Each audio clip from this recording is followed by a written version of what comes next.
Hello, I'm Aaliyah Goff with Rising Moon Adventures. Welcome to Primary Insights for Come Follow Me.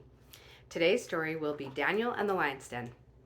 The pieces that I am using come from my individual set that can be found in my Etsy shop under Daniel, and the script that I'm using is included in that set, and I adapted it from the Bible for young children.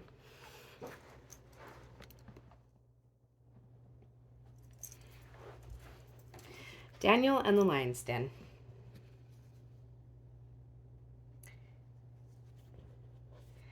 After King Nebuchadnezzar died, his son Belshazzar took over as the new king.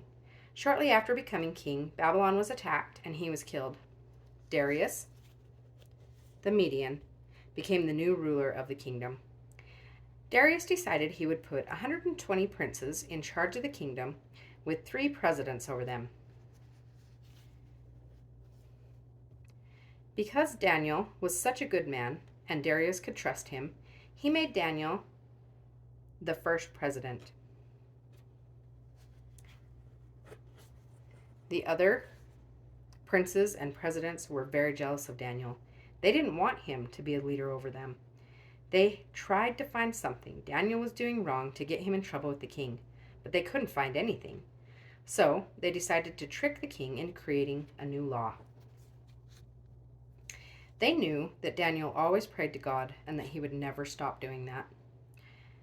All the leaders of the kingdom gathered with King Darius and told him what a wonderful king they thought he was. They told him that they had all decided to honor him. They wanted to make a law that if anyone asked for anything from God or man other than the king for the next 30 days, they would be cast into a lion's den. They made the king feel so good about himself that he signed the law and a writing that said the law could not be changed for a full 30 days.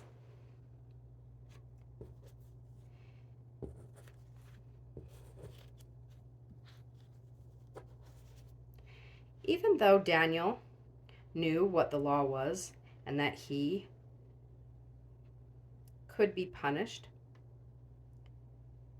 he still went home and prayed, with his window opened, just as he always did. The leaders who did not like Daniel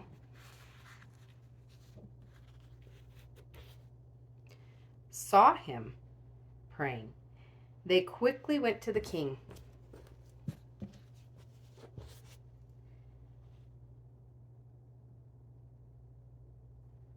to tell him. They reminded the king about the law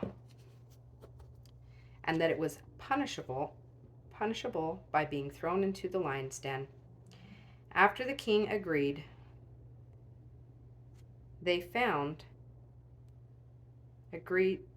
after the king agreed that the man they found would have to be thrown into the lion's den, they told him it was Daniel that they had found praying. When the king realized it was Daniel, he was so upset for signing that law. Daniel was his friend, and he didn't want him to die. He tried so hard to change the law and save Daniel, but it was impossible. At the end of the day, he had to allow Daniel to be thrown into the lion's den.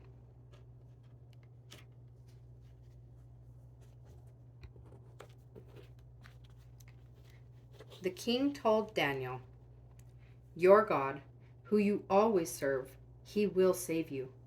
Then the king had a stone placed on the den and went home and spent the night without eating or sleeping. Early the next morning, the king hurried back to the lion's den. He sadly called for Daniel and asked if God had saved him from the lions. And Daniel answered, "O king, live forever.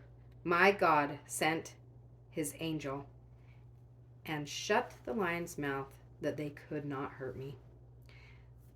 The king was so happy that Daniel was alive.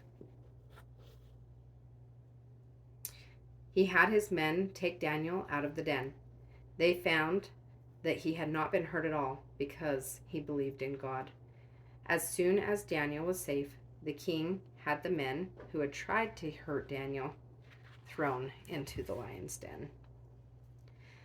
The king made a new law that all men would worship Daniel's God and be faithful to him forever.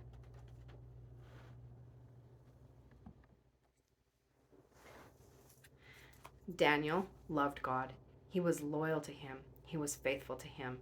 He didn't care that a new law had been made and that he might die if he continued to worship God. He still prayed to him, and he showed us how important it is for us to pray to God too. Olia Goff, signing off. Get hope, get Christ, get anchored.